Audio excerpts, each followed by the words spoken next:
और अब बात मानसून की जो लौट रहा है तो दक्षिण भारत के कई राज्यों में पानी बरसा रहा है। बेंगलुरु में बारिश को लेकर ऑरेंज अलर्ट है, स्कूलों में छुट्टी की गई है और कई आईटी कंपनियों ने वर्क फ्रॉम होम की इजाज़त दी है। भारी बारिश कल हुई तो उसके बाद वहाँ बेंगलुरु का येलाहंका जो इलाका है वहाँ के केंद्रीय विहार में इतना पानी भर गया कि लोगों को ट्रैक्टर से आना जाना पड़ा। यलहंका का यह है केंद्रीय विहार और यहाँ देखिए इस अपार्टमेंट में किस तरह से मंगलवार के दिन हुई बारिश के बाद पानी अब तक जमा है और लोगों को ट्रैक्टर से आवाजाही करनी पड़ रही है। ये सभी लोग इस अपार्टमेंट में रहने वाले हैं। कुछ लोग स्टेट डिज़ास्टर रिलीफ फोर्स के हैं। इन अधिकारियों को देखिए तो इन लोगों को लाया जा रहा है वहाँ से, और जो लोग यहाँ रहते हैं उनको बारी बारी से बाहर लाने के लिए ट्रैक्टर का, कई बार बोट्स का भी इस्तेमाल करना पड़ता है।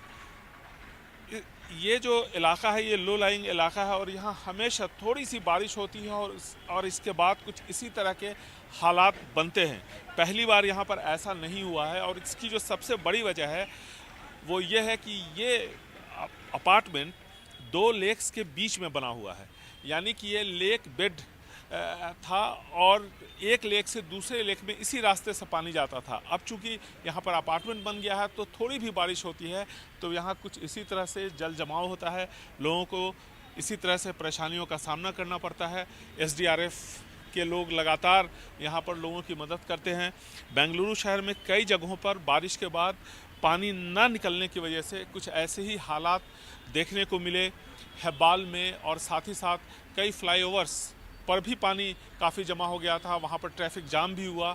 और यहाँ देखिए केंद्रीय विहार में किस तरह से लोगों को परेशानियों का सामना करना पड़ रहा है। महिलाएं, बच्चे, सबों को एक एक करके बाहर वहाँ से हटाया जा रहा है ताकि अगर और बारिश हो जिसकी की संभावना है तो ऐसी सूरत में यहाँ हालात अगर ज़्यादा ख़राब होंगे तो जो महिलाएं हैं, बच्चे हैं और जो बीमार लोग इन अपार्टमेंट्स में रहते हैं उनके लिए काफ़ी समस्या खड़ी हो जाती है। बाहर से सामान इस अपार्टमेंट तक पहुंचाने के लिए और साथ ही साथ अपार्टमेंट्स के लोगों को बाहर ले जाने के लिए इन्हीं ट्रैक्टर्स और दूसरे बोट्स का इस्तेमाल किया जा रहा है। तो जब कभी भी बारिश यहाँ होती है केंद्रीय विहार में या यलहंका के पास कुछ इसी तरह के हालात पैदा हो जाते हैं। लेक बेड होने की वजह से इसमें बहुत ज़्यादा अधिकारियों का कहना है कि कुछ नहीं किया जा सकता। ऐसे में निजी पंप लगाए जाते हैं और साथ ही साथ जो आसपास के जो नाले हैं उनको खोलने के बाद पानी को निकाला जाता है।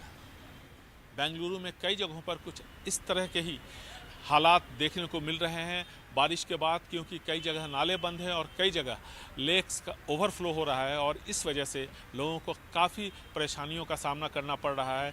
चाहे बीजेपी की सरकार हो, जेडीएस की या फिर कांग्रेस की, जो सरकार सत्ता में होती है वो ये भरोसा दिलाती है कि अगली बारिश में इस तरह के हालात नहीं होंगे, लेकिन हालात नहीं बदलते, लोगों की परेशानियां हमेशा बढ़ती ही जाती हैं।